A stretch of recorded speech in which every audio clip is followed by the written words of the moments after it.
n'a pas besoin de se reconstruire dans un système de parti unique. Elle a déjà dépassé. Donc, l'islamisme ne peut pas être l'idéologie de la reconstruction.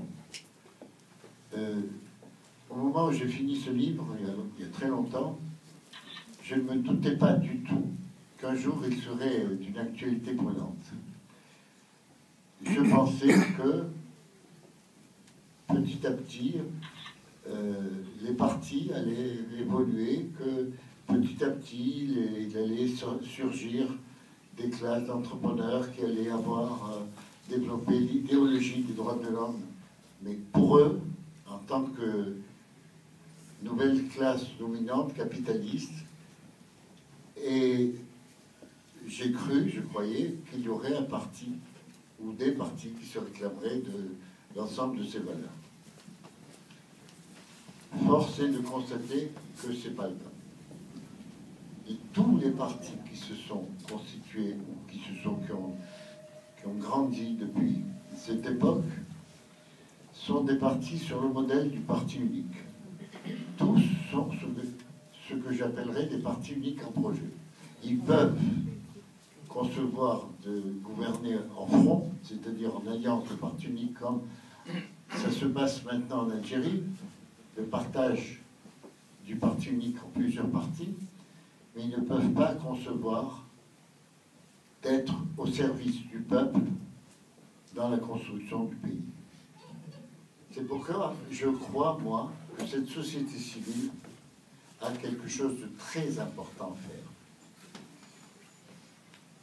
Elle a à construire, sinon, ça va ?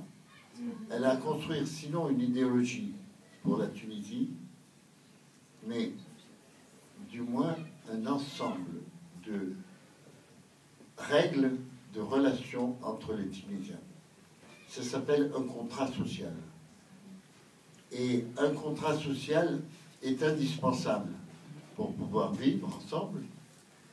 Ces gens dont Fatré disait qu'ils sont devenus la société, la Qobba, la Qadba, les paysans qui ne sont ni l'un ni l'autre, les ouvriers qui sont un peu marginaux par rapport aux uns et aux autres, tous ces gens-là doivent pouvoir vivre ensemble, puisque aucun d'eux n'est capable d'imposer sa domination. Et nous avons la chance extraordinaire, après avoir été les premiers à avoir détruit d'une manière fondamentale, révolutionnaire, l'état de parti unique, nous avons la chance exceptionnelle d'être les premiers au monde à être en mesure de réaliser une société nouvelle différente de toutes celles qu'il y a eu. Je crois que cette chance, les Tunisiens sont capables de la saisir. Ils sont capables de la saisir pour beaucoup de raisons, mais pour une fondamentale. C'est que nous avons une jeunesse qui, en séjour de janvier 2011, a dit qu'elle ne voulait plus de tutelle. C'est une jeunesse qui a réalisé l'assassinat symbolique de son père. Elle n'est pas venue pour dire « Ah, nous ne voulons plus celui-là, mais nous suivons notre guide un tel ». Non, elle est venue dire « Nous ne voulons plus de personne. Personne ne doit nous guider ».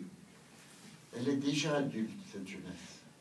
Et alors, quand on est adulte et qu'on est décidé à faire quelque chose, en général, on réussit. Voilà.